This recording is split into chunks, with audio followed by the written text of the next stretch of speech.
أعوذ بالله من الشيطان الرجيم. بسم الله الرحمن الرحيم. رب اشرح لي صدري ويسر لي أمري واحلل عقدة من لساني يفقه قولي. رب زدني علما. يا مقلب القلوب ثبت قلبي على دينك. اللهم فقهنا في الدين. اللهم اهدني وسددني. اللهم اجعل عملي كله صالحا واجعله لوجهك خالصا ولا تجعل لأحد فيه شيئا. آمین. السلام علیکم ورحمۃ اللہ وبرکاتہ. آج کی دعا صحیح مسلم کی روایت ہے اور الحمدللہ آپ کو یہ کافی حد تک یاد بھی ہوگی. آپ میں سے بہت سارے اس سے فیملیئر بھی ہوں گے، جس میں ہم نے نفع مند علم کی دعا مانگی ہے، ایسا دل جو کہ خاشع ہو اس کی دعا مانگی ہے، اور ایسا نفس جو کہ قناعت پسند ہو، اور ایسی دعا جو کہ قبول ہو. تو اس کے اپوزٹ یعنی کیا کہا گیا ہے؟ اللہم، اے اللہ، انی اعوذ بکا، میں تجھ سے پناہ میں آتی ہوں، من علم، ایسے علم سے، لا ینفع، جو فائدہ نہ دے، ومن قلب، اور ایسے دل سے، لا یخشع، جو ڈرے نہیں، ومن نفس، اور ایسے نفس سے، لا تشبع، جو بھرے نہیں، ومن دعوت، اور ایسی دعا سے، لا یستجاب لہا، جس کو شرف قبولیت نہ ملے، جو کہ قبول نہ ہو. تو الحمدللہ آپ میں سے بہت سارے فیملیئر ہوں گے. علم انسان بہت دفعہ حاصل کرتا ہے، بہت کچھ جانتا ہوتا ہے، لیکن علم کے ساتھ بھی بہت سارے لوگ اپنے حسد، اپنے تکبر اور اس قسم کی چیزوں کی بنیاد پر محروم رہ جاتے ہیں، اور علم سے جو فائدہ انہیں ملنا چاہیے تھا وہ نہیں پاتے ہیں. بہت سے قرآن پڑھنے والے قرآن کو صرف پڑھتے ہیں، عملی طور پر نہیں لے کر جاتے. تو یا اللہ، ایسا علم نہ ہو جو کہ مجھے نفع نہ دے، اور ایسا دل نہ ہو جو کہ ڈرنے والا نہ ہو، جو کہ تیری طرف راغب ہونے والا نہ ہو، جو کہ سب کچھ سنے دیکھے اور پھر بھی نصیحت نہ پکڑے. ومن نفس لا تشبع، اور ایسا نفس نہ ہو جو کہ بھرے ہی نہ، جو کہ اور کی طلب، لالچ، حرص میں پڑھا رہے. ومن دعوت لا یستجاب لها، اور ایسی دعا سے جس سے قبولیت نہ نصیب ہو. جس طرح سے زکریا علیہ السلام نے اور ابراہیم علیہ السلام نے کہا تھا، وَلَمْ أَكُمْ بِدُعَائِكَ رَبِّ شَقِيًّا، اے میرے رب، میں تجھ سے مانگ کر کبھی نامراد نہیں ہوا. اتنا زیادہ توکل اور یقین اللہ پر. تو ہم 3 دفعہ اس کی پریکٹس کریں گے. اللہم انی اعوذ بک من علم لا ينفع، ومن قلب لا يخشع، ومن نفس لا تشبع، ومن دعوة لا يستجاب لها. اللهم إني أعوذ بك من علم لا ينفع، ومن قلب لا يخشع، ومن نفس لا تشبع، ومن دعوة لا يستجاب لها. آمین. انشاءاللہ آج ہم سورہ آل عمران کی آیہ نمبر 121 سے 129 کریں گے، جس میں 2 غزوات کا ذکر ہے، غزوہ بدر اور غزوہ احد، اور انشاءاللہ تھوڑا سا ہم اس کا دیکھیں گے بھی تفصیل. پہلے تجوید کرتے ہیں. اعوذ باللہ من الشیطان الرجیم. وَإِذْ، واو میں ہون گول ہوں گے، اذ زال کو نرمی سے پڑھنا ہے. غدوت، غدو، غ، غین موٹے حروف میں سے، حروف مستعلیہ میں سے، واو لین ہو رہی ہے، ہون گول ہوں گے. غدوت، تا کو لمبا نہیں ہونے دینا. من اہلیک، من میں نون کی آواز کو واضح کرنا ہے. تبوئ المؤمنین، تبوئ حمزہ پہ جھٹکا دینا ہے، منین یا مدہ ہو رہی ہے. مقاعد، قاف کو موٹا کرنا ہے اور الف مدہ کے ساتھ. للقتال، للقتال، قاف کو موٹا پڑھنا ہے، تا الف مدہ کے ساتھ، لام کو ملاتے ہوئے. واللہ، اس میں جلالہ موٹا ہوگا. سمیع علیم، سمیع یا مدہ، اور عن میں نون کی آواز کو واضح کریں گے. علیم مد العارض بالسکون. اذ ہمت طائفتان ذال کو نرمی سے پڑھنا ہے، ہم کرتے ہوئے میم کو تو سے ملا دینا ہے، تا بیچ میں سے غائب ہو جائے گا۔ یہ بھی ادغام کی قسم ہوتی ہے جس کو ہم انشاءاللہ پڑھیں گے اور دیکھیں گے۔ ابھی آپ اتنا یاد رکھیں کہ یہ ادغام کی ہی ایک ٹائپ ہے اور اس میں میم کو ہم تو سے ملا رہے ہیں۔ اور آپ دیکھ رہے ہوں گے کہ تا اور طوا جو دونوں آئے ہیں ان کا مخرج قریب قریب ہے، تو ہم نے خیال کرنا ہے، ہم نے طوا ہی پڑھنا ہے۔ ہم مت طائفتانی منکم، نون کی آواز کو چھپائیں گے، تفشلا، الف مدہ، واللہ، اس میں جلالہ کو موٹا کرنا ہے، ولیہما، الف مدہ، وعلی اللہ، اس میں جلالہ کو موٹا پڑھنا ہے، فلیتوکل المؤمنون، فلیتوکل، وہ میں ہون گول ہوں گے، وکل حمزہ پہ چھٹکے کے ساتھ، مؤمنون، وَلَقَدْ، وہ میں ہون گول ہوں گے، قد میں قاف کو موٹا کرنا ہے، دال پہ قلقلہ کرنا ہے، نَصْوَرَكُمُ اللَّهُ، سواد اور را موٹا ہوگا، کم اللہ، اس میں جلالہ کو ہیوی کرنا ہے، بِبَدْرٍ وَأَنْتُمْ، بِبَدْ، دال پہ قلقلہ ہوگا، بِبَدْرٍ و، ادغام غنہ کے ساتھ، اور تم میں نون کی آواز کو ہم چھپائیں گے، أذلة، بِبَدْرٍ وَأَنْتُمْ أذلة، ذال کو نرمی سے، فَاتَّقُوا اللَّهَ، قاف کو موٹا، اس میں جلالہ کو بھی ہم ہیوی موٹا کر کے پڑھیں گے، لَعَلَّكُمْ تَشْكُرُونَ، اذ تقول، ذال کو نرمی سے، تقو، وہ مدہ ہے، لو کو لمبا نہیں ہونے دینا، تقول للمؤمنین، یا مدہ کے ساتھ مو پہ جھٹکا دینا ہے، أَلَن يَكْفِيَكُمْ، أَلَن، کو لمبا نہیں ہونے دینا، أَلَن يَكْفِيَكُمْ أَن يُمِدَّكُمْ، ادغام غنہ کے ساتھ، ربکم بثلاثتی، ربکم میں میم کی آواز کو ہم چھپا کر با کے ساتھ کیا کریں گے، اخفا کرتے ہوئے پڑھیں گے، ربکم بثلاثتی، سا کو نرمی سے، آلاف من الملائکتی،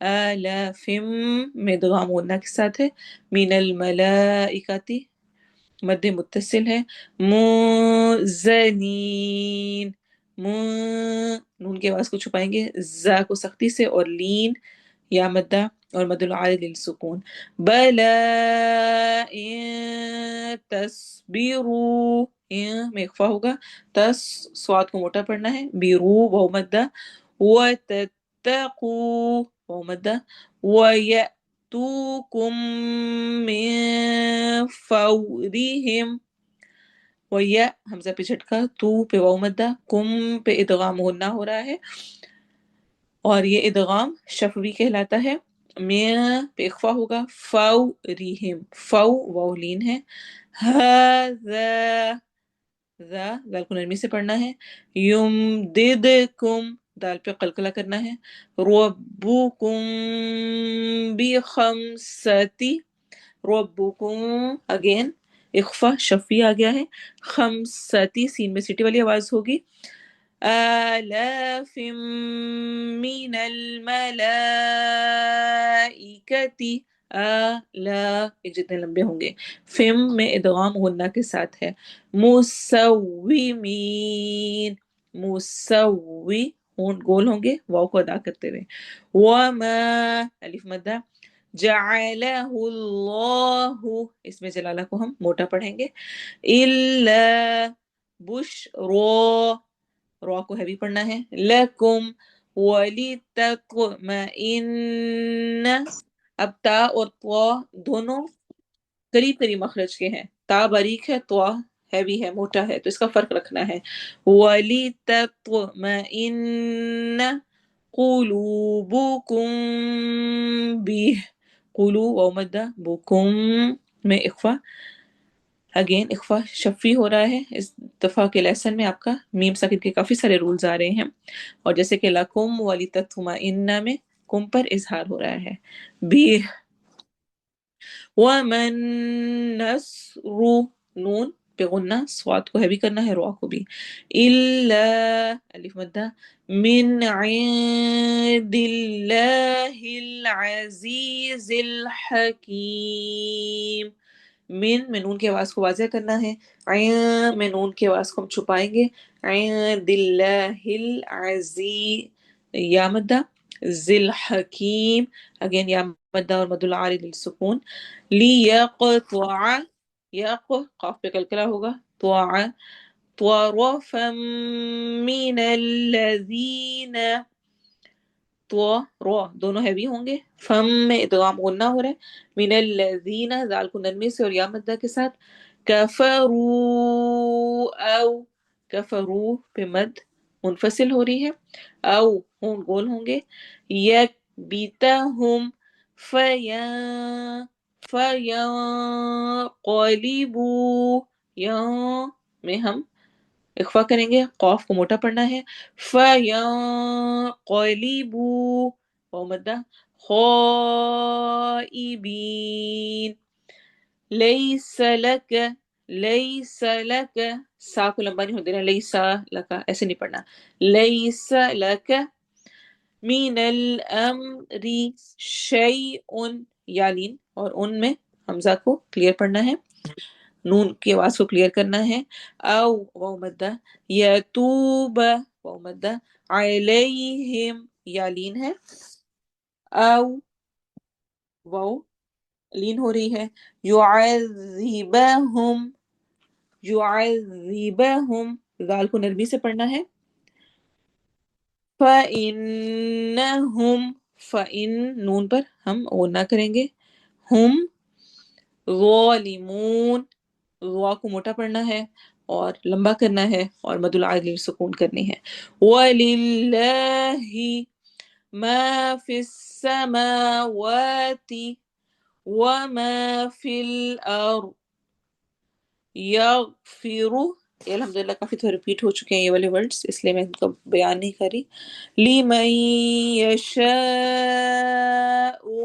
لِمَن پہ ادغام غنہ کے ساتھ ہو رہا ہے.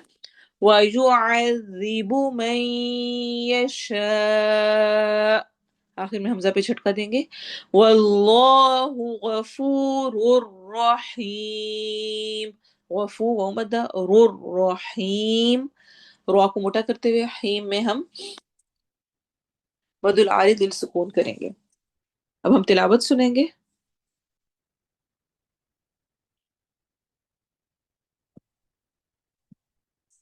وَإِذْ غَدَوْتَ مِنْ أَهْلِكَ تُبَوِّئُ الْمُؤْمِنِينَ مَقَاعِدَ لِلْقِتَالِ وَاللَّهُ سَمِيعٌ عَلِيمٌ.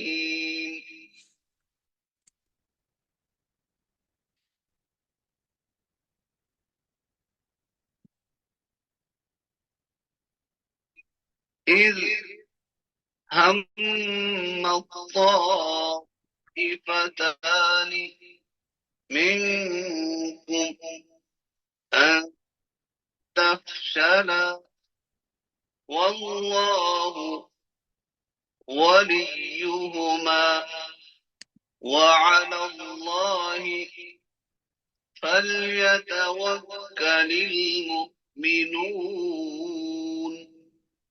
وَلَقَدْ نَصَرَكُمُ اللَّهُ بِبَدْرٍ وَأَنتُمْ أَذِلَّةٌ فَاتَّقُوا اللَّهَ لَعَلَّكُمْ تَشْكُرُونَ. إِذْ تَقُولُ لِلْمُؤْمِنِينَ أَلَنْ يَكْفِيَكُمْ أَنْ يُمِدَّكُمْ ربكم بثلاثة آلاف من الملائكة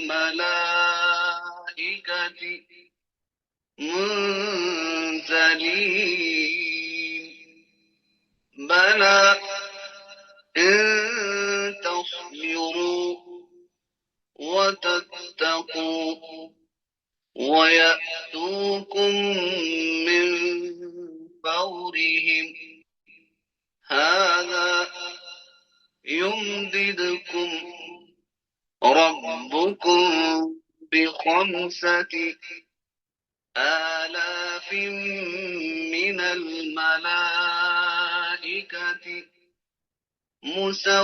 مسومين وما جعله الله إلا بشرى لكم ولتطمئن قلوبكم به وما النصر إلا من عند الله العزيز الحكيم ليقطع طرفا من الذين كفروا أو يكبتهم فينقلبوا خائبين ليس لك من الأمر شيء أو يتوب عليهم أو يعذبهم فإنهم ظالمون ولله ما في السماوات وما في الأرض يغفر لمن يشاء ويعذب من يشاء والله عليم. ٹرانسلیشن دیکھیں.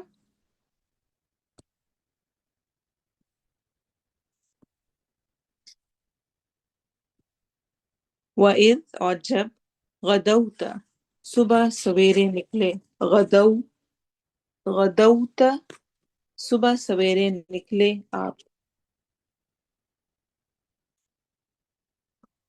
غدوت غدا یغدو سے ہے جس کا مطلب ہوتا ہے صبح کے وقت جانا. غدوہ کہتے ہیں فجر اور طلوع آفتاب کے درمیانی وقت کو. وَإِذْ غدوت اور جب صبح سویرے نکلے آپ من اہلیکا اپنے گھروں سے تبوئ آپ متعین کر رہے تھے. سوری یہاں پہ آپ مطمئن کر رہے تھے لکھا ہوا ہے، یہ غلط ہے. اس کی ورڈ لکھا ہوا یہ اصل میں ہے متعین، میم تا عین یا نون. متعین کر رہے تھے یعنی یہ ورڈ تبوئ ہے، عربک میں یوز ہوتا ہے جگہ ہموار کرنا، ٹھکانہ بنانا، مناسب جگہ کرنا. تو آپ متعین کر رہے تھے المؤمنین مؤمنوں کو، حمزہ میم نون اس کا روٹ ورڈ ہے، یا نون جمع کے لیے ہے. مقاعد ٹھکانوں پر، مورچوں پر. مقاعد کہتے ہیں گھات لگانے کی جگہ. کس لیے کر رہے تھے آپ متعین مومنوں کو؟ للقتال جنگ کے لیے، لی کے لیے، القتال جنگ. واللہ اور اللہ سمیع خوب سننے والا ہے، علیم خوب جاننے والا ہے. اذ جب ہمت ارادہ کیا، ہم کہتے ہیں ارادہ کرنے کو، تو اذ ہمت جب ارادہ کیا، طائفتانی الف نون آپ جانتے ہیں کہ تثنیہ کے لیے آتا ہے، تثنیہ یعنی ڈوئل کے لیے. عربک میں 3 قسم کے ہمارے پاس آپشنز ہوتے ہیں، ایک واحد ہے، سنگولر ہے، اور ایک ڈوئل یعنی دو کا تثنیہ، اور پھر ایک جمع پلورل ہوتا ہے۔ باقی سب لینگویجز میں سنگولر پلورل ہوتا ہے، لیکن عربک میں درمیان میں ایک تثنیہ ڈوئل بھی ہوتا ہے، اور اس کی نشانی ہوتی ہے الف نون یا یا نون، اور اس سے پہلے فتحہ آ رہی ہوتی ہے۔ تو طائفتانی، یہ جو الف نون ہے یہ اس بات کی نشانی ہے کہ دو گروہ تھے، دو گروہوں نے، من کم تم میں سے، ان کے، تفشلا وہ دونوں بزدلی دکھائیں۔ یہ جو اینڈ پہ الف لگا ہوا ہے یہ بھی تثنیہ کی نشانی ہے، ہم اس کو پہلے آدم علیہ السلام کے واقعے میں پڑھ چکے ہیں۔ وہ دونوں بزدلی دکھائیں، فا شین لام، فشلا بزدلی دکھانا، پھسلنا، کم ہمتی دکھانا، واللہ اور اللہ، ولی جو مددگار تھا، ہما ان دونوں کا، ہما بھی تسنیہ کے لیے یوز ہوتا ہے پروناؤن، وعلی اللہ، اچھا واحد کیا ہوتا ہے؟ ہو، تسنیہ کیا ہوتا ہے؟ ہما، اور جمع کیا ہوتی ہے؟ ہم، وعلی اللہ اور اللہ ہی پر، علی اللہ اس میں جلالہ کا الف لام ہا روٹ ورڈ ہے، یہ یہاں پر اس کی مسٹیک ہے، ولی جو واو لام یا ولی ہوتا ہے، اور فل یتوکل کا واو کاف لام ہے، تو یہاں پہ روٹ ورڈ تھوڑے سے آگے پیچھے ہوئے ہیں، ان کو آپ نے غور کرنا ہے، اور میرا خیال ہے الحمدللہ آپ لوگوں کو اس کی سمجھ آ گئی ہوگی۔ وعلی اللہ میں الف لام ہا اس کا روٹ ورڈ ہے، فل یتوکل کا واو کاف لام ہے، اور المؤمنون کا حمزہ میم نون ہے، تو یہ تھوڑے سے اوپر نیچے ہوئے ہیں، ان کا خیال کر لیجیے گا۔ فا پس لام چاہیے، یا وہ توکل توکل کریں، پس چاہیے کہ توکل کریں، المؤمنون ایمان والے، وَلَقَدْ اور البتہ تحقیق، ثلاثہ مؤکدات ہیں یعنی تین مؤکدات جو تاکید کرنے والے ہیں، واو، لا اور قد سے، اور البتہ تحقیق، نصارا مدد کی، کم تمہاری، اللہ اللہ نے، بی بدرن بدر میں، بی بدرن آپ دیکھ رہے ہوں گے جار اور مجرور ہے، وَأَنْتُمْ حالانکہ تم، اذلہ کمزور تھے، ذال لام لام ہے، کمزور تھے یعنی جسمانی یا تعداد کے اعتبار سے کمزوری آ سکتی ہے، لیکن اذلہ میں ہرگز ایمان کی کمزوری مراد نہیں ہے، یہ عدد کے اعتبار سے اذلہ تھے، ایمان کے اعتبار سے نہیں، اور یہ ذلیل کی جمع ہے اذلہ۔ فاتقوا پس ڈرو، اللہ اللہ سے، لعلکم تاکہ تم، تشکرون تم شکر ادا کرو، تا فعل مضارع کی نشانی ہے، واو نون جمع کے لیے آ رہا ہے، شین کاف را اس کا روٹ ورڈ ہے، اس جب تقولو آپ کہہ رہے تھے، قاف واو لام اس کا روٹ ورڈ ہے، للمؤمنین مؤمنین کے لیے یا مؤمنوں کو، لی کے لیے ہوتا ہے، اور اس کا جو کسرہ ہے جار مجرور کا یہ یا نون کی شکل میں آیا ہوا ہے، للمؤمنین مؤمنوں کو، کیا، لن نہیں، یکفیکم کافی ہوگا، کم تمہیں، لفظ کو دیکھ کے اس کا پتہ چل رہا ہے، ان کے، یمدکم میم دال دال مدد ہی اس کا روٹ ورڈ ہے، اسی سے پتہ چل رہا ہے کہ مدد کرے، کم تمہاری، ربکم تمہارا رب، بی ثلاثتی، ثلاثہ تین کو کہتے ہیں، بی سات، ثلاثہ تین، آپ اگر جب قرآن پڑھتے ہوئے جز کو دیکھتے ہیں تو وہ کیا ہوتا ہے، ایک رب ہوتا ہے، ایک نصف ہوتا ہے، اور ایک پھر ثلاثہ ہوتا ہے، تو وہ ثلاثہ کیا ہے یعنی تھرڈ پارٹ، فور میں سے تھرڈ تیسرا حصہ ہے، تین حصے، تو بثلاثہ یعنی تھرڈ، آلاف ہزار، بثلاثتی آلاف یعنی 3000، من الملائکتی فرشتوں کے، منزلین نازل کیے ہوئے یا اتارے ہوئے، بلا کیوں نہیں، بلکہ، ان اگر، تصبروا تم صبر کرو گے، وَتَتَّقُوا اور تم تقوی کرو گے، وَيَأْتُوكُمْ اور وہ آئیں گے تمہارے پاس، آتا یاتی سے، وَيَأْتُو اور وہ آئیں گے، کم تمہارے پاس، کون؟ دشمن، من سے، فورہم اپنے جوش میں، جوش سے، یہ اصل میں فور، فوارہ بھی اسی سے ہوتا ہے نا، کیا ہوتا ہے فوارے کا؟ پھوٹنا، جوش سے پانی کا نکلنا، فوارے میں بھی کیا ہوتا ہے؟ جوش سے پانی نکلتا ہے، یعنی اپنے پورے جوش کے ساتھ، ہذا اس طرح، یمددکم مدد کرے گا تمہاری، ربکم رب تمہارا، بخمستی سات پانچ، آلاف ہزار یعنی 5000 من الملائکتی فرشتوں کے مصومین نشان لگانے والے، سین وومین اس کا روٹ ورڈ ہے۔ وما اور نہیں جعل بنایا ہو اسے اللہ نے الا مگر بشرا خوشخبری با شین را لکم تمہارے لیے ولتطمئن اور تاکہ مطمئن ہو جائیں۔ یہ ورڈ ہے، اس کا روٹ ورڈ ثلاثی نہیں ہے، رباعی ہے، یعنی یہ 4 روٹ لیٹر سے مل کر بنا ہے۔ تو میم حمزہ نون اس کا روٹ ورڈ ہے، اور لی آ رہا ہے کے لیے، اور تاکہ مطمئن ہو جائیں قلوبکم دل تمہارے، قلوب قلب کی جمع ہے، کم تمہارے، بھی ساتھ اس کے، وما اور نہیں النصر مدد الا مگر من عند اللہ اللہ کے پاس سے، العزیزی جو بہت زبردست ہے، الحکیم جو بہت حکمت والا ہے، لی کے لیے، یقطع لی تاکہ، یقطع وہ کاٹ دے، طرفن ایک حصہ، ایک گروہ، ایک جماعت، من الذین ان کا جنہوں نے کفروا کفر کیا، یعنی ایک حصہ ان کا جنہوں نے کفر کیا، یعنی جو ایک فرقہ تھے، ایک الگ سے تھے جو کہ کفر کرنے والے تھے، ان کو اللہ نے کاٹ دیا، او یا یکبتہم وہ ذلیل کر دے انہیں، منہ کے بل گرانا، ذلیل کر کے سختی سے لٹانا، اس سے مراد ہے فَيَنْقَلِبُوا تو وہ لوٹ جائیں، قاف لام با انقلاب بھی سے ہوتا ہے، انقلب ینقلبو سے ہی فَيَنْقَلِبُوا ہے، اور انقلاب کیا ہوتا ہے؟ اس طرح پلٹنا کہ وہ پہلی نسبت کے اپوزٹ ہو، یعنی اس طرح پلٹے کہ پہلی شکل باقی ہی نہ رہے۔ اس کو ہم تفسیر میں ڈیٹیل میں دیکھیں گے انشاءاللہ۔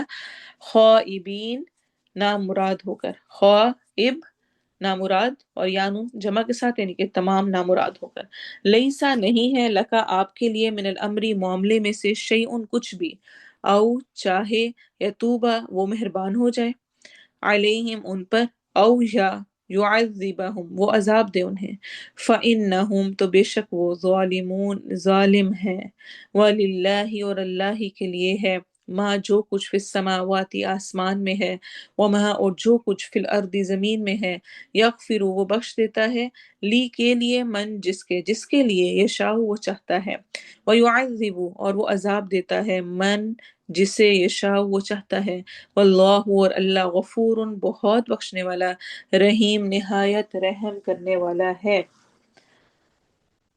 تلاوت سنیں اور انشاءاللہ پھر ہم تفسیر سٹارٹ کرتے ہیں۔ تو آخری والی آیات چونکہ بہت دفعہ ریپیٹ ہو چکی ہیں، اس لیے میں ان کو تھوڑا تیز لے کے چلی ہوں۔ تلاوت سنیں اور ساتھ ساتھ ترجمے پہ بھی غور کریں۔ وَإِذْ غَدَوْتَ مِنْ أَهْلِكَ تُبَوِّئُ الْمُؤْمِنِينَ مَقَاعِدَ لِلْقِتَالِ وَاللَّهُ سَمِيعٌ عَلِيمٌ إِذْ هَمَّ الطَّائِفَتَانِ مِنْكُمْ أَنْ تفشلا والله وليهما وعلى الله فليتوكل المؤمنون ولقد نصركم الله ببدر وأنتم أذلة فاتقوا الله لعلكم تشكرون إذ تقول للمؤمنين ألن يكفيكم أن يمدكم ربكم ب3,000 من الملائكة منزلين بلى إن تصبروا وتتقوا ويأتوكم من فورهم هذا يمددكم ربكم ب5,000 من الملائكة مسومين وما جعله الله إلا بشرى لكم ولتطمئن قلوبكم به وما النصر إلا من عند الله العزيز الحكيم ليقطع طرفا من الذين كفروا أو يكبتهم فينقلبوا خائبين ليس لك من الأمر شيء أو يتوب عليهم أو يعذبهم فإنهم ظالمون ولله ما في السماوات وما في الأرض يغفر لمن يشاء ويعذب من يشاء والله غفور رحيم.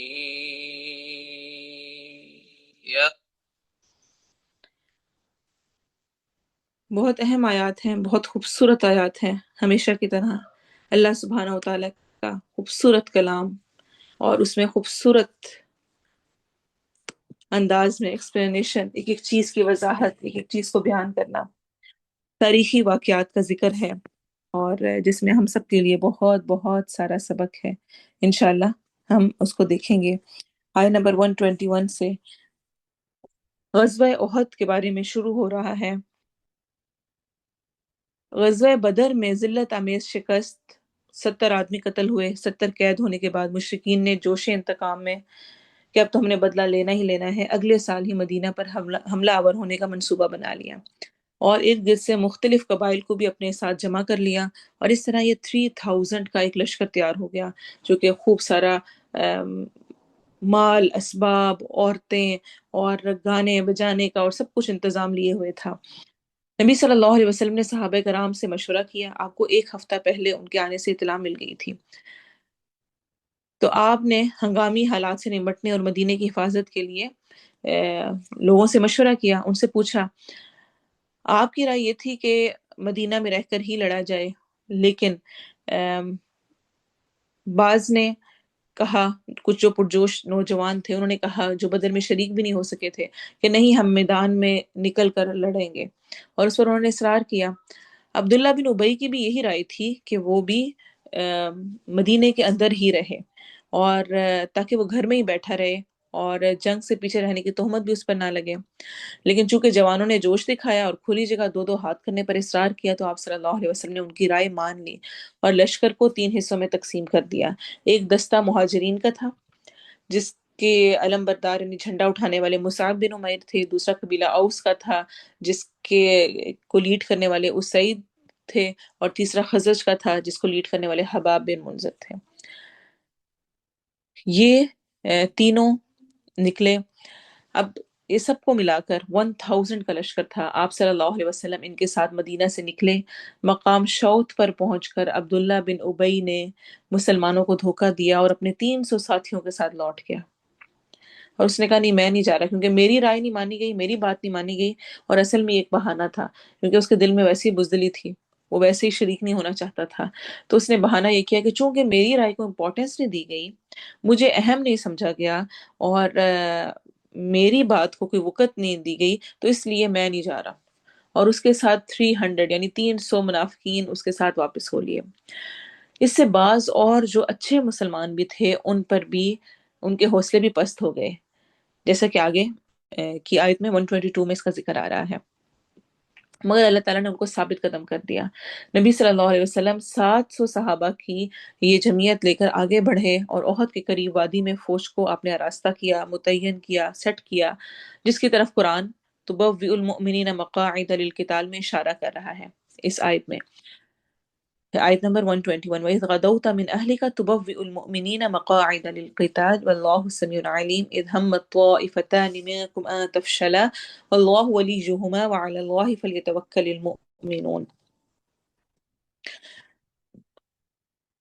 اسی موقع پر آپ صلی اللہ علیہ وسلم نے جبل احد پر عبداللہ بن جبیر کی نگرانی میں 50 تیر اندازوں کو مقرر کیا. آپ نے انہیں حکم دیا کہ اگر تم دیکھو کہ پرندے ہمارے جسموں کو نوچ رہے ہیں، تو پھر بھی اس جگہ کو نہ چھوڑنا یہاں تک کہ میں تمہیں پیغام بھیجوں، اور اگر تم دیکھو کہ ہم نے کفار کو شکست دے دی ہے اور انہیں پامال کر دیا ہے، پھر بھی اس جگہ کو نہ چھوڑنا یہاں تک کہ میں پیغام بھیجوں.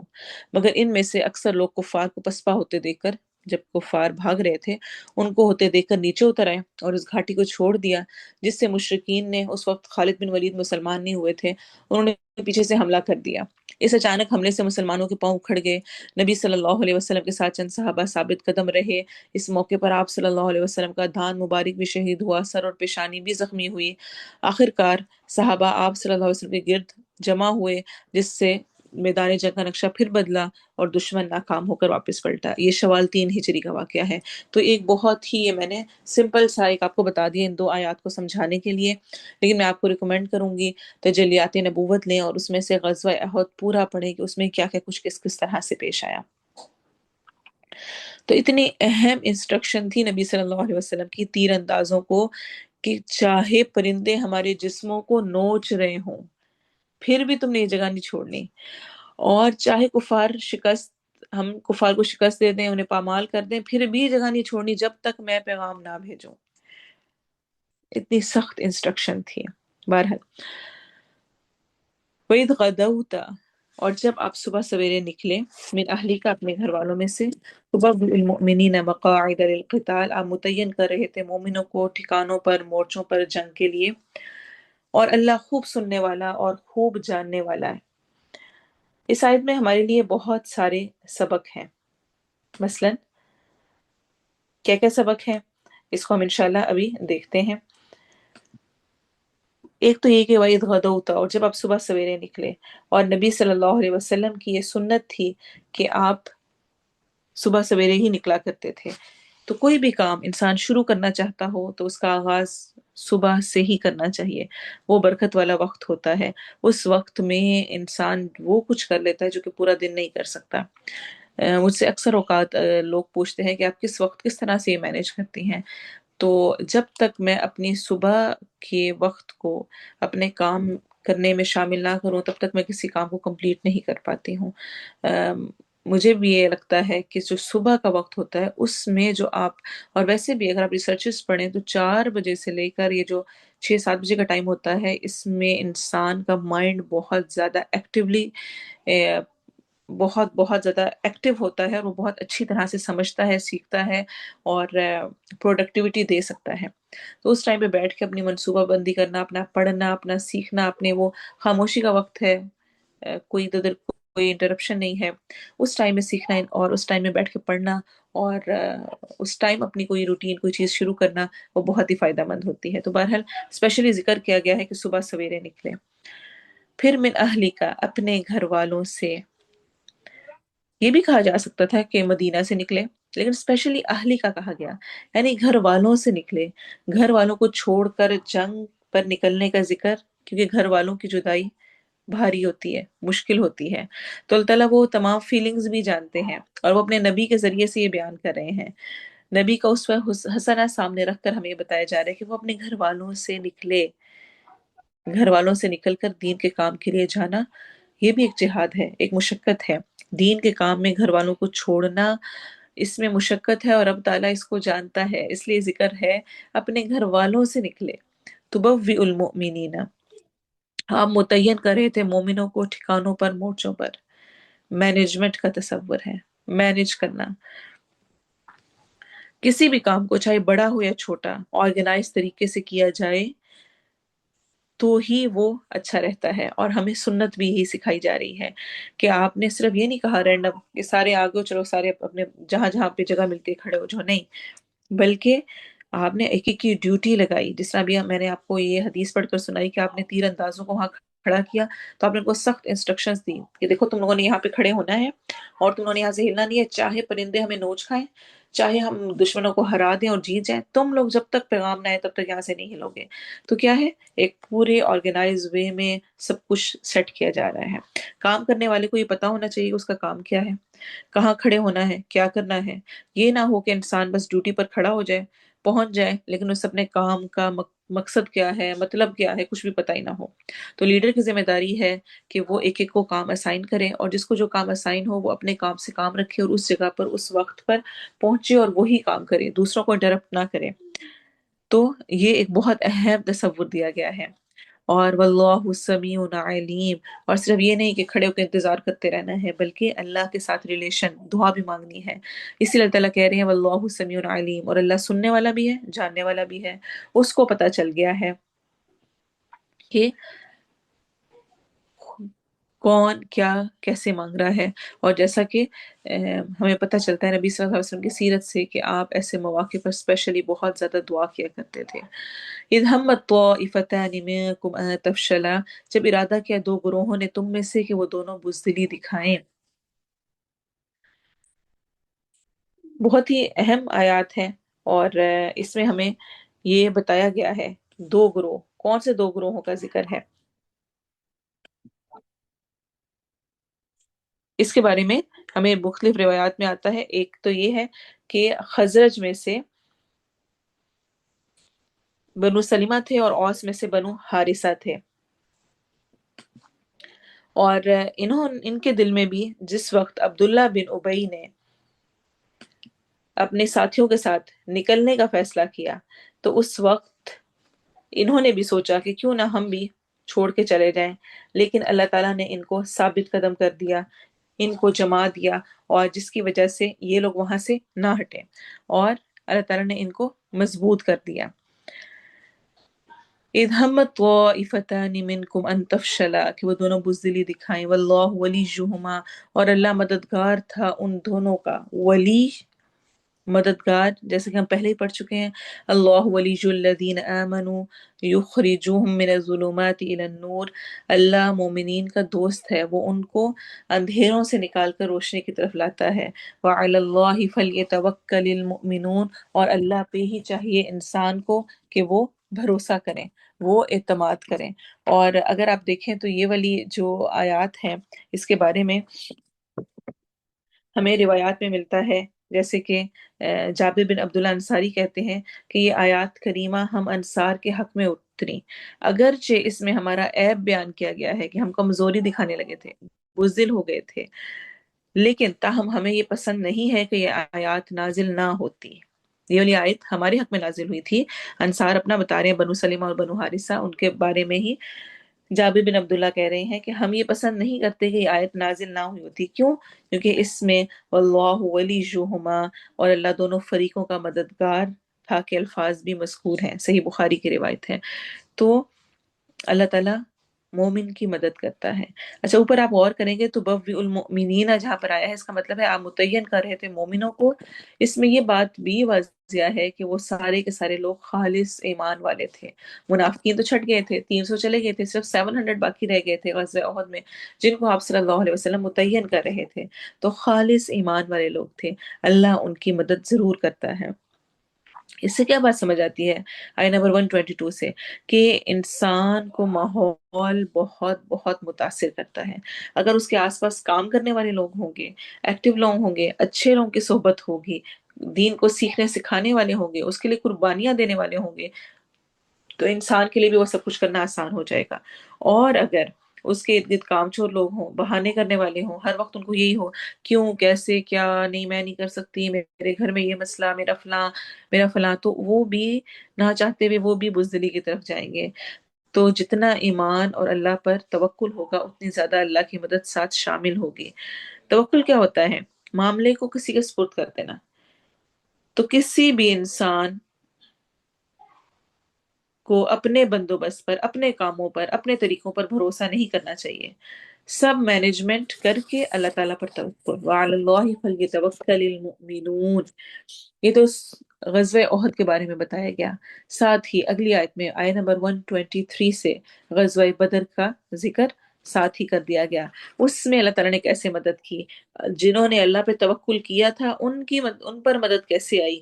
وَلَقَدْ، اور البتہ تحقیق، نصرکم اللہ، مدد کی تمہاری اللہ نے، ببدر، بدر میں، وَأَنْتُمْ أَذِلَّةٌ، حالانکہ تم اذلہ تھے، ذلیل تھے، کمزور تھے۔ اور جیسے کہ میں نے پہلے کہا کہ عدد کے اعتبار سے وہ کمزور تھے، ایمان کے اعتبار سے نہیں کمزور تھے۔ تو اور 3 موقعات کے ساتھ یہ کہا جا رہا ہے بدر۔ بدر کس کا نام ہے؟ ایک چشمے کا نام تھا جو مکہ سے مدینہ کے درمیان تھا۔ اصل میں اس کے مالک کا نام بدر تھا، تو اس علاقے کا نام بھی بدر پڑ گیا۔ یہ تقریباً مدینہ سے 20 مائلز دور تھا۔ جمعے کے روز 17 رمضان کو 2 ہجری تھی جس وقت یہ جنگ بدر، غزوہ بدر ہوئی۔ مسلمانوں کی تعداد بہت تھوڑی تھی، آپ سب جانتے ہوں گے، 313 یا 314 تھی۔ دشمن کی فوج 3 گنا سے بھی زیادہ تھی، 1000 تھے۔ اس موقع پر جیسا کہ حدیث میں آتا ہے، برا بن عازب رضی اللہ عنہ بیان کرتے ہیں کہ ہم اللہ کے رسول صلی اللہ علیہ وسلم کے صحابہ اس بات پر گفتگو کیا کرتے تھے کہ بدر کے مجاہدین کی تعداد اتنی ہی تھی جتنی طالوت کے مجاہدین کی تھی، وہ کہ جنہوں نے طالوت کے ہمراہ دریا پار کیا تھا تو اس دریا کو سوائے مومن کے کسی نے عبور نہیں کیا تھا، اور یہ لوگ 313 تھے۔ تو آپ کو یاد ہوگا طالوت اور جالوت کا واقعہ ہم نے پڑھا تھا، اس میں جو طالوت کے ساتھ خالص ایمان والے رہ گئے تھے وہ بھی 313 ہی تھے۔ اور اس موقع پر سب کی جو ہمت بندی ہوئی تھی، اور اس میں نبی صلی اللہ علیہ وسلم کا شانہ بشانہ ساتھ ہونا تھا، جیسے کہ عبداللہ بن مسعود بیان کرتے ہیں، بدر کے دن ہم لوگ سواریوں کی قلت کی وجہ سے ایک اونٹ پر تین تین سوار ہوتے تھے۔ ابو لبابہ اور علی رضی اللہ عنہ نبی صلی اللہ علیہ وسلم کے ہمراہ تھے، اونٹ پر باری باری سواری ہوتی تھی۔ تو جب نبی صلی اللہ علیہ وسلم کے پیدل چلنے کی باری آتی تو ابو لبابہ اور علی رضی اللہ عنہ نے عرض کی، وہ عرض کرتے، آپ تشریف رکھیں، ہم آپ کی طرف سے باری باری پیدل چلتے رہیں گے۔ اس پر آپ صلی اللہ علیہ وسلم نے فرمایا، کیا خوبصورت الفاظ ہیں اور کیا لیڈر کی کوالٹیز ہیں۔ آپ نے فرمایا، تم دونوں مجھ سے زیادہ باہمت نہیں ہو، اور نہ یہ ہو سکتا ہے کہ تم دونوں تو اجر لے جاؤ اور میں محروم رہ جاؤں۔ مسند احمد اور مستدرک حاکم کی یہ روایت ہے۔ تو اس موقع پر بدر کے مقام پر بدر کی جنگ ہوئی، آپ سب اس کے بارے میں جانتے ہوں گے کہ اس میں کس طرح سے ایک تجارتی قافلہ تھا جس کے پیچھے مسلمانوں نے اس کو پکڑنا چاہا، لیکن مشرکین ابو سفیان ایک تجارتی لشکر لے کے جا رہا تھا، اس نے پیچھے خبر پہنچا دی، اور پھر اس کے بعد ایک پورا لشکر تیار ہو کے نکل آیا، جس میں ان کے بے شمار، یعنی ان کی صاف واضح طور پر 3 گنا زیادہ لوگ تھے، اور وہ 1000 کے قریب تھے۔ ان 1000 لوگوں نے اپنی ام، ہر طرح کا روب دکھایا، اپنے ساتھ گانے بجانے والی لے کر آئے، شراب لے کر آئے، اور اونٹ اور گھوڑے اور سب کچھ ان کے پاس تھا۔ بدر کے مقام پر یہ سب اکٹھے ہوئے، اس موقع پر پہلی دفعہ جنگ تھی، پہلی دفعہ اس طرح سے آمنے سامنے ہو رہے تھے۔ اللہ تعالیٰ نے مسلمانوں کی مدد کی۔ استقول للمؤمنین، اچھا ہم پچھلی آیت کو پہلے کمپلیٹ کریں۔ کمزور تھے، فاتقوا اللہ لعلکم تشکرون، پس ڈرو اللہ سے تاکہ تم شکر ادا کرو۔ تو جو اللہ سے ڈرتا ہے اور جو شکر ادا کرتا ہے، اللہ کی مدد اس کے ساتھ ہوتی ہے۔ اور اس کے ساتھ ہی پھر آگے بات سٹارٹ ہو رہی ہے۔ آپ دیکھیں کہ تقوی شکر کا سبب بنتا ہے، اور مومن ایمان کی وجہ سے کافر کے مقابلے میں ہمیشہ وزنی ہوتا ہے۔ جب مومن اللہ پر بھروسہ کرتا ہے تو اللہ اس کی مدد ضرور کرتا ہے، اور یاد رکھیں مدد اللہ ہی کی طرف سے ہوتی ہے، کثرت تعداد کی وجہ سے نہیں ہوتی، اور اللہ تعالیٰ اپنے کمزور بندوں پر بھی احسان کرتا ہے۔ اذلہ کہا گیا ہے، کم تھے، ظاہری کمزوری بھی ہو سکتی ہے، جسمانی بھی، دنیاوی سٹیٹس میں کمزور، پھر بھی مدد اصل کیا ہے؟ تقوی تھا، ایمان تھا۔ استقولو، جب آپ کہہ رہے تھے، للمؤمنین، مومنوں کو، الن یکفیکم، کیا نہیں کافی ہوگا تمہیں، ان یمدکم، کہ مدد کرے تمہاری، ربکم، رب تمہارا، بثلاثۃ آلاف من الملائکۃ منزلین، 3000 فرشتے جو کہ اتارے گئے۔ اللہ اکبر! اللہ تعالیٰ کو ضرورت نہیں کہ وہ اتنے فرشتے اتارتا مدد کے لیے، اللہ تعالیٰ کا کن کہنا کافی تھا۔ اللہ تعالیٰ کے لیے جبرائیل علیہ السلام کو بھیج دیتے تو وہ بھی کافی تھا، لیکن اللہ تعالیٰ نے اسپیشلی تعداد کا ذکر کیا۔ کیوں؟ کیونکہ اللہ تعالیٰ انسان کی فیلنگز کو، اس کو جانتا ہے، وہ کیا چیز اس کے نزدیک امپورٹنٹ ہوتی ہے۔ انسان کی نفسیات میں ہے کہ وہ تعداد سے اور ان چیزوں سے خوش ہوتا ہے، وہ کاؤنٹ کرتا ہے چیزوں کو، اور وہ اس کے مطابق فیصلہ کرتا ہے۔ تو اللہ تعالیٰ کو پتہ ہے کہ انسان کو کیا کیا اچھا لگتا ہے، کس موقع پر کس طرح سے ہمت افزائی کرنی ہے، حوصلہ افزائی کرنی ہے، کیا کیا ویکنیسز ہیں۔ تو اللہ تعالیٰ بیان کر رہے ہیں کہ دیکھو 3000 فرشتے آ جائیں گے، تم فکر نہ کرو۔ اور حقیقتاً بدر کے موقع پر اللہ تعالیٰ نے مسلمانوں کی بے شمار مدد کی، اور جس میں سے اونگ آنا ہے، جیسے کہ ہمیں یہ سورۃ الانفال میں ملتا ہے، اذ یغشکم النعاس امنۃ منہ وینزل علیکم من السماء ماء سے آیت کے آخر تک، جب اللہ تم پر اپنی طرف سے امن اور بے خوفی کے طور پر نیند طاری کر رہا تھا اور تم پر آسمان سے پانی برسا رہا تھا تاکہ تمہیں اس کے ذریعے سے پاک کر دے اور تم سے شیطان کی گندگی دور کر دے اور تمہارے دل مضبوط کر دے اور تمہارے قدم جما دے۔ تو یہ اللہ کی مدد تھی۔ مسلمانوں کو اونگ آ گئی، کبھی آپ بہت ڈپریشن میں ہوتے ہیں، بہت تھکے ہوتے ہیں، بہت پریشان ہوتے ہیں، اور اس میں آپ کو اچھی نیند آ جاتی ہے، وہ بھی کیا ہوتی ہے؟ اللہ کی طرف سے مدد ہوتی ہے۔ واللہ ولیہما، اللہ مدد کرنے والا، اللہ دوست ہے۔ تو ان کو، مسلمانوں کو اس رات اچھی نیند آئی، اونگ آئی، جس سے وہ فریش ہو گئے۔ آسمان سے پانی برسا۔ مسلمان جس جگہ تھے وہاں پہ ریت تھی تو وہ ریت ٹک گئی، ان کے لیے موومنٹ کرنا، چلنا پھرنا آسان ہو گیا۔ مشرکین جس جگہ تھے وہاں پہ مٹی تھی، وہاں پہ سارا کیچڑ ہو گیا، ان کے لیے بہت مشکل ہو گئی۔ ہوا کا رخ پھر گیا۔ پھر مسلمانوں کو دل کا سکون نصیب ہوا۔ پھر فرشتوں کی مدد، جس کا یہاں پر بیان کیا جا رہا ہے، وہ حاصل ہو گئی، اور نبی صلی اللہ علیہ وسلم کی دعا قبول ہوئی۔ آپ صلی اللہ علیہ وسلم نے جس وقت مسلمان اور مشرکین آمنے سامنے آئے تو آپ صلی اللہ علیہ وسلم نے دیکھا، اور دیکھ کر آپ نے ابو بکر صدیق سے کہا، خوش ہو جاؤ، دیکھو خوش ہو جاؤ کہ کس طرح سے، یعنی جبرائیل آ گئے ہیں۔ عبداللہ بن عباس بیان کرتے ہیں کہ نبی صلی اللہ علیہ وسلم نے بدر کے دن فرمایا، یہ جبرائیل آن پہنچے اپنے گھوڑے کا سر تھامے ہوئے، لڑائی کے ہتھیار زیب تن کیے ہوئے۔ سعد بن نبی وقاص بیان کرتے ہیں، میں نے احد کے روز دیکھا کہ اللہ کے رسول صلی اللہ علیہ وسلم کے دائیں بائیں سفید کپڑوں میں ملبوس دو آدمی تھے جو زوردار لڑائی لڑ رہے تھے۔ میں نے اس سے پہلے اور اس کے بعد ان دونوں کو کبھی بھی نہیں دیکھا۔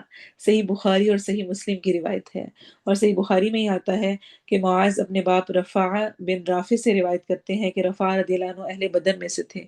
کہتے ہیں جبرائیل علیہ السلام رسول صلی اللہ علیہ وسلم کے پاس آئے تو کہنے لگے، آپ اپنے اندر اہل بدر کو کس مقام میں شمار کرتے ہیں؟ آپ کے خیال سے جو بدر میں لوگ شریک ہوئے تھے، پہلی جنگ، تھوڑے سے لوگ، موت نظر آ رہی ہے، کچھ نہیں پتا کیا ہوگا، پھر بھی وہ چل پڑے، تو آپ کے نزدیک ان کا کیا مقام ہے؟ آپ صلی اللہ علیہ وسلم نے فرمایا، مسلمانوں میں وہ سب سے افضل ہیں۔ اس پر جبرائیل علیہ السلام کہنے لگے، بالکل اسی طرح فرشتوں میں بھی وہی سب سے افضل ہیں جو بدر میں حاضر ہوئے۔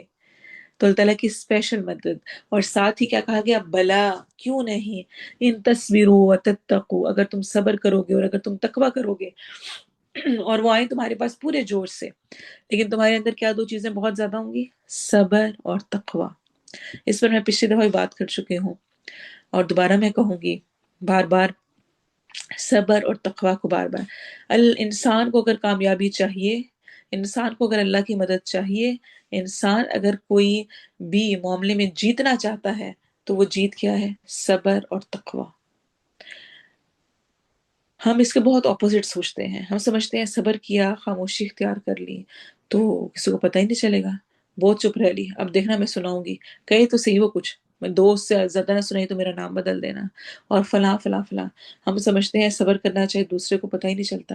اللہ نے ہر ایک کے اندر احساس رکھا ہوا ہے، تو اچھے انداز میں، اور یاد رکھیں، صبر، اطاعت پر صبر، گناہوں سے بچنے پر صبر، مشکلات پر صبر، تین طرح کے صبر ہیں یہ، اور تقوی اختیار کرنا، ہر وقت یہ فیلنگ رکھنا کہ اللہ مجھے دیکھ رہا ہے۔ تو اللہ تعالیٰ کیا کہہ رہے ہیں، کیسے مدد آئے گی؟ 5000 فرشتوں کے ساتھ جو کہ نشان لگانے والے ہوں گے، اور اللہ تعالیٰ اسی کو آگے بیان کر رہے ہیں، اور نہیں بنایا اسے اللہ نے مگر خوشخبری تمہارے لیے، اور تاکہ مطمئن ہو جائیں دل تمہارے۔ وَمَن نَّصْرُ إِلَّا مِنْ عِندِ اللَّهِ الْعَزِيزِ الْحَكِيمِ، اور نہیں مدد مگر اللہ کے پاس سے جو بہت زبردست ہے، بہت حکمت والا ہے۔ تو اللہ تعالیٰ کو تعداد بتانے کی بھی ضرورت نہیں تھی، نہ ہی فرشتوں کو بھیجنے کی ضرورت تھی، لیکن تاکہ وہ تمہارے لیے خوشخبری بن جائے، تمہارے دل مطمئن ہو جائے، سیٹسفائی ہو جائے، اللہ تعالیٰ نے اس لیے بھیجا۔ وَلِتَطْمَئِنَّ میں طوا میم حمزہ نون ہے، دل کے اندر قرار ہونے کو اور قلق رخصت ہو جانے کو، پریشانی کو رخصت ہو جانے کو۔ تو جیسے کہ میں پہلے بتا چکی ہوں کس کس طرح سے اللہ تعالیٰ نے مسلمانوں کی مدد کی، اور انسان جتنے مرضی بھی اسباب اختیار کر لے، جو کچھ بھی کر لے، بہرحال مدد اللہ کی ہی ہوتی ہے، اللہ کی طرف سے ہی ہوتی ہے۔ کبھی تھوڑے سے لوگ بہت زیادہ پر بھاری ہو جاتے ہیں، اور مومن کبھی بھی اپنے زور بازو پہ نہیں لڑا کرتا، بلکہ وہ اللہ تعالیٰ کے پر توکل اور مدد کے ساتھ اپنی کوشش کر کے اور پھر رب تعالیٰ پہ توکل کرتا ہے، اور پھر اس پہ ڈٹ جاتا ہے، اور پھر اللہ کی مدد، جو اس پر توکل کرے، اس پہ بھروسہ کرے اور اس کو اپنے لیے کافی سمجھے، اس کو کیسے اکیلا چھوڑ سکتا ہے۔ لِيَقْطَعَ طَرَفًا مِّنَ الَّذِينَ كَفَرُوا، تاکہ وہ کاٹ دے ایک حصہ ان کا جنہوں نے کفر کیا، یا وہ ذلیل کر دے انہیں تو وہ لوٹ جائے نامراد ہو کر۔ تو ایسا کیوں ہوا؟ اللہ تعالیٰ نے کیوں یہ جنگ اور یہ سب کچھ ہوا؟ تاکہ جو ایک حصہ ہے، جو جس نے کفر کیا ہے، جو انکار پر ہے، وہ الگ ہو جائے، اور اللہ ذلیل کر دے انہیں تو وہ لوٹ جائے نامراد ہو گئے۔ جیسے کہ میں نے پہلے کہا، انقلب ینقلب انقلاب، انقلاب کیا ہوتا ہے؟ بالکل پلٹ جانا، کچھ سے کچھ ہو جانا، اس طرح پلٹنا کہ پہلی شکل میں باقی نہ رہیں۔ تو 1000 لوگ آئے تھے، ناچنے والی عورتیں ساتھ لے کر آئے، ساز و سامان کے ساتھ اتراتے ہوئے، لیکن جب واپس پلٹے شدید بری حالت میں۔ کہا جاتا ہے کہ جب غزوہ بدر سے واپس گئے تو کوئی ایک گھر ایسا نہیں تھا مشرکین کا کہ جس میں سوگ کا عالم نہ ہو، کسی کا رشتہ دار، کسی کا بھائی، کسی کا بیٹا، کسی کا باپ، اور ہر کسی کے گھر میں کوئی نہ کوئی مرا ہوا تھا۔ 70 لوگ مارے گئے تھے، بڑے بڑے سردار مارے گئے تھے، 70 قیدی ہوئے تھے۔ تو وہ ماتم تک نہیں کر رہے تھے کہ کہیں اس سے مسلمان خوش نہ ہوں، اور وہ ان کے شدید، یعنی وہ بالکل پلٹ گیا تھا ان کا معاملہ جس حالت میں وہ آئے تھے۔ یہاں تک سورہ بدر، یہ بدر کا ذکر، غزوہ بدر کا ذکر کرنے کے بعد اللہ تعالیٰ فرما رہے ہیں، انشاءاللہ ہم ان 2 آیات کو کمپلیٹ کر کے کلاس کمپلیٹ کریں گے۔ لَيْسَ لَكَ مِنَ الْأَمْرِ شَيْءٌ، نہیں ہے آپ کے لیے معاملے میں سے کچھ بھی، او یتوب علیہم، چاہے وہ مہربان ہو جائے ان پر، او یعذبہم، یا وہ عذاب دے انہیں، تو بے شک وہ ظالمون، ظالم ہیں۔ بہت ہلا دینے والی، بہت سخت آیت ہے کہ انسان کے ہاتھ میں اختیار نہیں ہے کسی بھی چیز کا۔ بندوں کو اس بات کی اجازت نہیں دی گئی ہے کہ وہ دوسروں کے بارے میں ججمنٹل ہوں یا فیصلے کریں کہ یہ تو کبھی ہدایت نہیں پائیں گے۔ تو ہدایت اللہ کے ہاتھ میں ہے، جب جس کو چاہے دے دے۔ ہماری کوشش کی وجہ سے اگر کوئی رائے راست پر آئے بھی تو اس میں میرا کوئی کمال نہیں ہے، وہ بھی اللہ ہی کرتا ہے۔ اور یہ نبی صلی اللہ علیہ وسلم سے کہا جا رہا ہے۔ اس کے بارے میں بے شمار مختلف واقعات ذکر ہیں، انشاءاللہ ابھی میں آپ کو وہ تمام بھی سناؤں گی، جس میں ہمیں یہ بات پتہ چلتی ہے کہ انبیاء کو غیب کا علم نہیں تھا، کون ایمان لائے گا کون نہیں لائے گا، اور سارے اختیارات اللہ کے پاس ہیں۔ اللہ جسے چاہے ہدایت دے، جسے چاہے مہربان ہو جائے، جسے چاہے عذاب دے۔ ہدایت کا معاملہ صرف اور صرف اللہ کے ہاتھ میں ہے۔ اللہ، اگر نبی صلی اللہ علیہ وسلم کو یہ اختیار نہیں دیا گیا تو پھر ان کے بعد کسی کو بھی یہ اختیار نہیں ملا ہے کسی بھی صورت میں۔ اور اس کے بارے میں جس طرح کہ آتا ہے کہ ہمیں مختلف روایات ملتی ہیں، ان کو میں آپ کے سامنے ذکر کروں گی۔ جیسا کہ آتا ہے، انس بن مالک رضی اللہ عنہ بیان کرتے ہیں، رعل، ذکوان، عصیہ اور بنی لیحان قبیلوں نے نبی صلی اللہ علیہ وسلم سے اپنے دشمن کے خلاف مدد طلب کی اور ایسے مبلغین طلب کیے، یعنی جو کہ دین کا دعوت دے سکیں، جو ان کو قرآن مجید اور سنت کی تعلیم دیں۔ چنانچہ نبی صلی اللہ علیہ وسلم نے 70 انصاریوں کو، جو اپنے زمانے کے قراء کہلاتے تھے، قاری تھے، ان کے ساتھ بھیج دیا۔ سمپل یہ کہ کچھ قبیلے آئے 3 4، انہوں نے آ کر آپ صلی اللہ علیہ وسلم سے کہا کہ ہمارے درمیان ایسے لوگوں کو بھیج دیں جو کہ ہمیں سیکھیں، سکھائیں، بتائیں، ہم دین سیکھنا چاہتے ہیں۔ آپ صلی اللہ علیہ وسلم نے، جو اس وقت کے زبردست قاری قرآن تھے، زبردست علم والے تھے، 70 انصاریوں کو ان کے ساتھ بھیج دیا۔ یہ لوگ دن کو لکڑیاں چن کر لاتے اور رات کو نماز پڑھتے تھے۔ جب یہ قرا بیر معونہ پر پہنچے تو ان قبائل نے عہد توڑ دیا اور دھوکہ دے کر انہیں قتل کر دیا، تمام صحابہ کو۔ یہ خبر نبی صلی اللہ علیہ وسلم کو پہنچی تو آپ نے مہینہ بھر تک صبح کی نماز میں ان کے خلاف قنوت نازلہ پڑھی۔ بخاری اور مسلم کی روایت ہے۔ عبداللہ بن عمر بیان کرتے ہیں کہ انہوں نے سنا جب نبی صلی اللہ علیہ وسلم نماز فجر کی دوسری رکعت میں رکوع کے بعد سر اٹھاتے تو سمی اللہ لمن حمدہ ربنا ولک الحمد کے بعد یہ بد دعا کیا کرتے، اے اللہ فلاں فلاں اور فلاں شخص پر لعنت فرما۔ چنانچہ اللہ تعالیٰ نے یہ آیت نازل فرمائی، لیس لک من الامر شیء، تیرے اختیار میں اس معاملے سے کچھ بھی نہیں ہے، کسی کو ہدایت دینا یا نہ دینا وہ تیرے ہاتھ میں نہیں ہے۔ اور ابن عمر رضی اللہ عنہما بیان کرتے ہیں، پچھلی حدیث بخاری کی تھی اور یہ جو حدیث میں پڑھی ہوئی یہ بھی بخاری کی ہے، عبداللہ بن عمر بیان کرتے ہیں کہ نبی صلی اللہ علیہ وسلم صبح کی نماز میں عرب کے بعض قبیلوں کے خلاف اس طرح بد دعا فرمایا کرتے تھے: اے اللہ فلاں اور فلاں پر لعنت فرما، یہاں تک کہ اللہ تعالیٰ نے یہ آیت لیس لک من الامر شیء نازل فرمائی تو آپ نے بد دعا کرنا ترک کر دی۔ ابو ہریرہ رضی اللہ عنہ بیان کرتے ہیں کہ نبی صلی اللہ علیہ وسلم جب کسی کے لیے دعا یا بد دعا کا ارادہ کرتے تو رکوع کے بعد قنوت کرتے۔ راوی نے بعض اوقات یہ بھی کہ آپ سمیع اللہ لمن حمیدہ اللہم ربنا لک الحمد کے بعد فرماتے، اور دعا جیسا: اے اللہ ولید بن ولید، سلمہ بن ہشام، عیاش بن ابی ربیع اور کمزور مومنوں کو نجات عطا فرما۔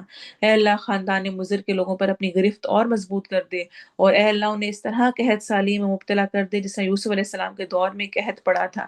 آپ ان کلمات کو بلند آواز سے پڑھتے اور نماز فجر میں بعض اوقات عرب کے مختلف خاندانوں کے نام لے کر اس طرح بھی بد دعا کرتے: اللہم لعن فلانا و فلانا، اے اللہ فلاں فلاں پر لعنت فرما۔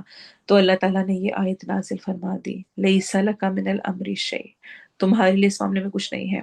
اور اسپیسیفکلی اس کانٹیکسٹ میں یہ تو مختلف روایات ہیں جو کہ سیرہ کے مختلف جگہوں سے لی گئی ہیں، اسپیشلی جو ابھی ہم نے پیچھے غزوات پڑھے ان سے متعلق، جو کہ مفسرین کہتے ہیں کہ اس آیت میں اسپیسیفکلی اس طرف ذکر ہے جس میں آپ صلی اللہ علیہ وسلم نے احد کے دن جب آپ کا سر مبارک زخمی ہوا، دانت شہید ہوا، تو آپ نے فرمایا وہ قوم کس طرح فلاح پائے گی جس نے اپنے نبی کا سر زخمی کر دیا، یعنی ان کو کیسے ہدایت ملے گی جو اپنے نبی کی قدر نہیں کر رہے ہیں۔ ایک بہت نیچرل سی چیز ہے جو انسان کہتا ہے۔ تو اس موقع پر یہ آیت نازل ہوئی: لیس لک من الامر شیء او یتوب علیہم او یعذبہم فانہم ظالمون، ہیں وہ ظالم بے شک، لیکن یہ اللہ کے ہاتھ میں ہے، چاہے وہ مہربان ہو جائے، چاہے وہ ان کو عذاب دے۔ انس بن مالک بیان کرتے ہیں کہ احد کے دن نبی صلی اللہ علیہ وسلم کا دانت مبارک شہید ہو گیا اور آپ کی پیشانی پر زخم آیا جس کی وجہ سے خون بہتا ہوا چہرے پر آ گیا۔ تو تب آپ نے فرمایا وہ قوم کس طرح فلاح پائے گی جس نے اپنے نبی کے ساتھ یہ سلوک کیا جبکہ وہ انہیں اپنے رب عز و جل کی طرف دعوت دے رہے تھے۔ تو اللہ تعالیٰ نے اس موقع پر اس آیت کریمہ کو نازل فرما دیا۔ بہت ہی سخت بات ہے، سمجھنے والی ہے۔ اس سے ہمیں کیا پتہ چلتا ہے کہ کسی بھی، چاہے کوئی کافر بھی ہے، اس کا نام لے کر اس کے لیے بد دعا نہیں کرنی چاہیے۔ کیا پتہ اللہ تعالیٰ کس وقت اس کے لیے ہدایت کا راستہ روک دے۔ تو کسی کافر کا نام لے کر بھی لعنت کرنا جائز نہیں۔ تو سوچیں کہ مسلمانوں کا آپس میں ایک دوسرے پر لعن طعن کرنا، برا بھلا کہنا، وہ کیسا ہوگا۔ تو جب تک ہم اللہ کی قدرت کو نہیں سمجھیں گے، ہم اس قسم کی غلطیاں کرتے رہیں گے۔ اور اللہ اپنی قدرت بیان کر رہا ہے: وَلِلَّهِ مَا فِي السَّمَاوَاتِ وَمَا فِي الْأَرْضِ يَغْفِرُ لِمَن يَشَاءُ وَيُعَذِّبُ مَن يَشَاءُ، اور اللہ کے لیے ہے جو کچھ آسمانوں میں ہے اور جو کچھ زمین میں ہے، وہ جسے چاہے بخش دے اور جسے چاہے عذاب دے۔ انسان کے ہاتھ میں ہدایت نہیں ہے۔ واللہ غفور الرحیم، اللہ بخشنے والا اور رحم فرمانے والا ہے۔ سبحان اللہ، بہت اہم سبق ہے آج کی آیات میں۔ اللہ تعالیٰ ہمیں ہدایت دے۔ آپ سب کا ہوم ورک یہ ہے کہ آپ نے غزوہ بدر اور غزوہ احد کو ڈیٹیل کے ساتھ پڑھنا ہے۔ میں نے اس کا بالکل ہی نچوڑ اور بہت ہی ہلکا سا آپ کو بتایا ہے، لیکن ان میں کیا پیش آیا تجلیات نبوت میں سے لیں اور اس کو پڑھیں تو انشاءاللہ آپ کو امید ہے کہ بہت کچھ سیکھنے کو ملے گا۔ اللہ تعالیٰ ہمیں ہدایت دے، ہمیں اپنے ولی بنائے، اولیاء میں شامل کرے، اور ہمارے اندر صبر کو انڈیل دے، اور بے شمار ہمارے اندر تقوی پیدا کر دے، اور ہمیں اپنی راہ پر استقامت عطا فرمائے اور اپنے پہ توکل کرنے کی توفیق دے۔ آمین۔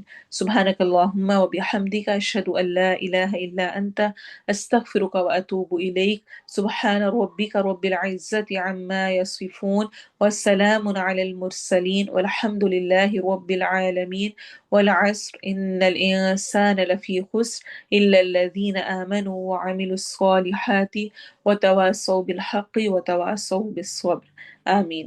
السلام علیکم ورحمۃ اللہ وبرکاتہ۔